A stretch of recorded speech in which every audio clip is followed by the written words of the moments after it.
Chthulucene Hekateris imagines evolutionary transformations far into the future and the symbiotic metamorphosis that takes place to form hybrid creatures and mutual interdependencies. Through this practice-based research project, I explore environments of dynamic exchange and metastable equilibrium, interrelational sites of spatial and temporal encounter and fragile interdependencies. I speculate on transformations to imagine a possible future where carbon and silicon fuse and evolve in response to the changing environment. Chthulucene Hekateris is an immersive installation which borrows from early mythologies to imagine a future in which the relationship of the Earth's inhabitants, living and otherwise, work in harmony with the natural world.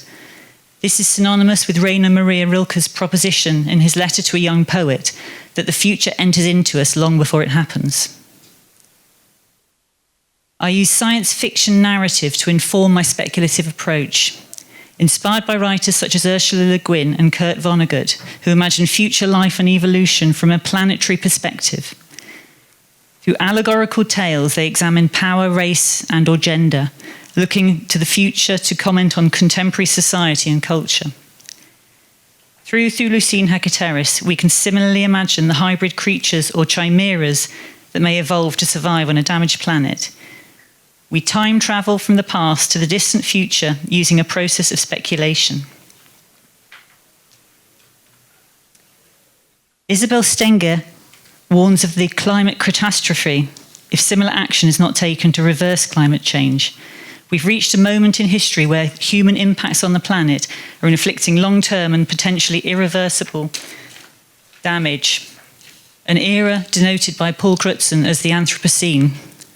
Donna Haraway proposes that we've now entered a new phase, the Chthulucene, which decenters the human as a primary species in favour of multi-species where survival on a damaged planet requires symbiosis and collaboration. The crisis of global warming is being recognised across the world, and the IPBES report, published in 2022, provides clear evidence that humans are overexploiting the planet's natural resources. Ecosystems have been destroyed through intensive farming methods, use of fertilizers and destruction of habitat of areas, which has resulted in carbon being released into the atmosphere. As a result, 1 million species worldwide are at risk of extinction. Bruno Latour proposed that the pursuit of progress at the expense of the natural world has happened in part due to a mistaken modernist perception that nature and culture are separate entities. Christophe Bonnet and Jean-Baptiste Frézeau similarly identify a modernising unconscious, which enabled us to ignore the ecological cost of continuous growth at the expense of the health of the planet.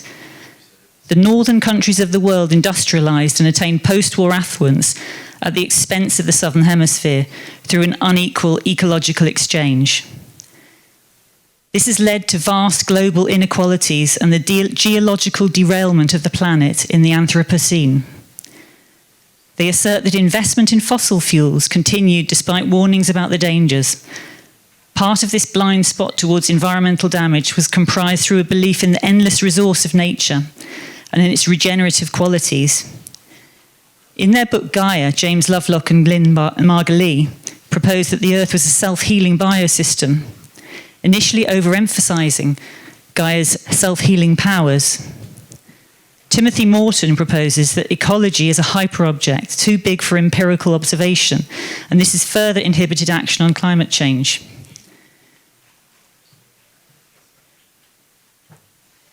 Globalization, collaboration and reciprocity are essential to future survivals on a damaged planet.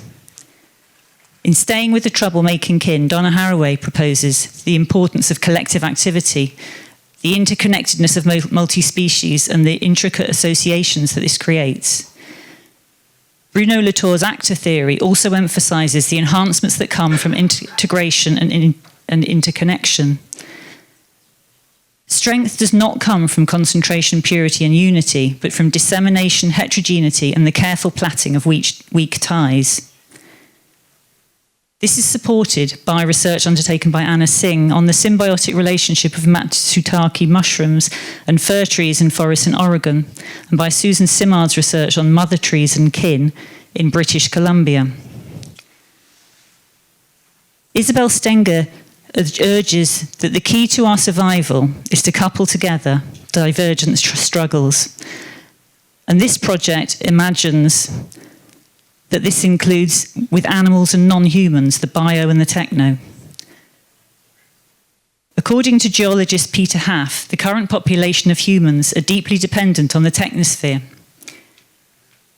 without which it would quickly decline to its Stone Age base.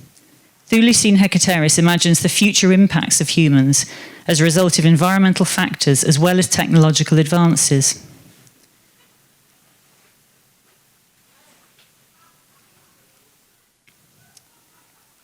Scientists have successfully experimented with fusing constructed and organic body parts. In 2022, a 3D tissue-engineered ear was implanted on a human made from a 3D printed collagen hydrogel scaffold with the patient's own cartilage cells.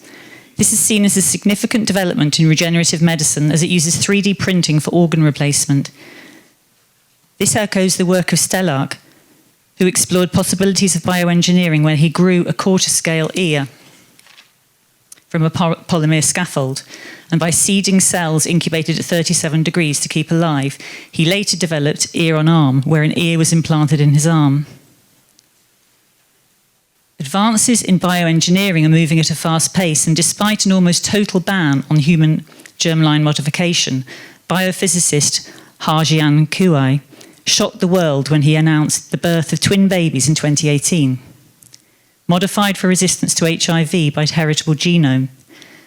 Conversely, plastic surgery interventions have become increasingly popular and normalised. This is reflected in art through the work of Orlan, who performed a series of plastic surgery live performances where she sculpted her own flesh to reshape facial features, not seeking aesthetic perfection, but to disrupt notions of beauty. There's evidence that natural hybridization between species is taking place due to changes in habitat from intensive farming. And this is leading to interbreeding.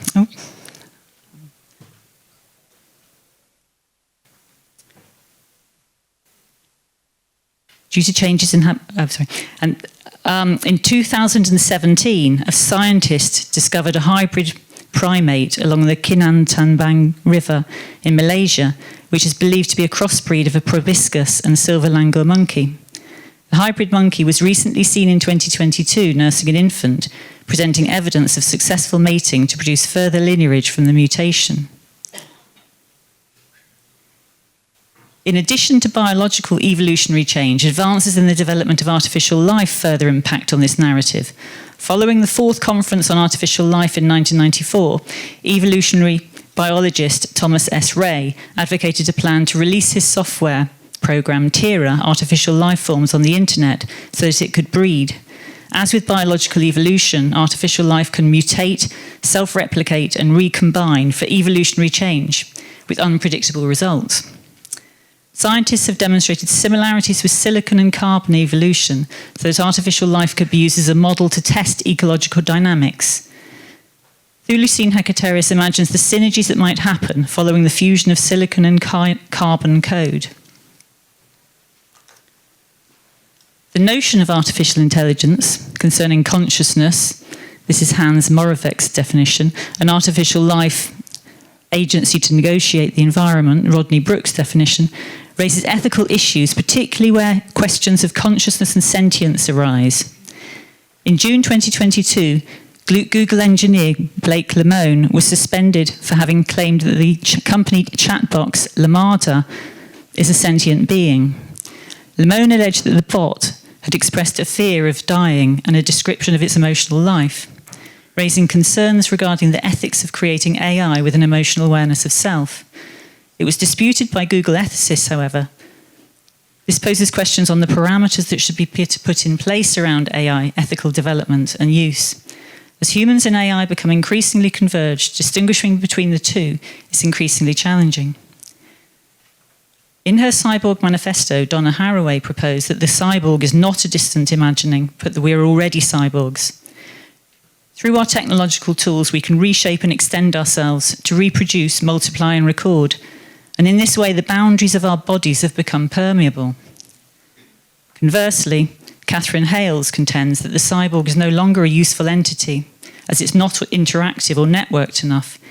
Instead, Hales proposes that we've entered the age of the posthuman, where we're fused with the digital. Rosie Braidotti identifies the posthuman as an index of where we are and what we're in the process of becoming. Being human has never been a neutral or an inclusive term. She rejects the human exceptionalism, as we're relational beings interconnected to the human and non-human in a geological and technological assemblage. Braidotti proposes that creativity and the imagination are key to help us to determine and shape what we may become.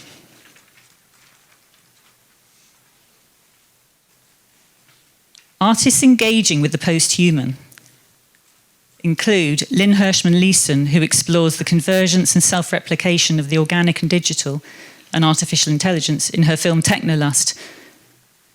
The fear of the resulting redundancies of the need for sexuality is played out in the narrative. A, E, S, and F borrow from the tradition of the cocaine in their film Inverso Mundus, using role reversal and inverse reality to explore power relations, including interspecies, prompting us to think differently. Wangechi Mutu creates speculative surreal worlds, using the bodies of animals to reference African myth and folklore, questioning the origins and knowledge, and placing Africans as critical agents rather than subjects of the Western gaze. In her animated video, The End of Eating Everything, the Earth is represented as a hybrid creature who roams the sky. The artwork's about our disrespect of Earth and conveys a sense of loss and the end of time. Artist E.C. Evenet also uses the human body as a metaphor of displacement through migration in her work We Elsewhere. Here, bodies are disrupted, collaged and spliced, echoing the dislocation and re-engagement that the migrant experiences as they leave their homes for a new life elsewhere. This is particularly pertinent as migration is set to increase as an impact of global warming. The UN Intergovernmental Report on Climate Change predicts that over the next 30 years, 143 million people will become displaced because of climate disaster. Chthulucene Hekateris depicts the resulting consequences of ecological impacts on evolution, the developments of regenerative medicine, and artificial life. Here, self-sustaining processes take over so that humans are not able to control the resulting metamorphosis. Through this artwork, we can imagine future beings. We can speculate on the creatures who will inhabit the Earth, how they might evolve to thrive on a damaged planet, no longer exploiting it for individual personal gain, but instead contributing to reciprocity and collaboration for this future survival of life on Earth. Thank you.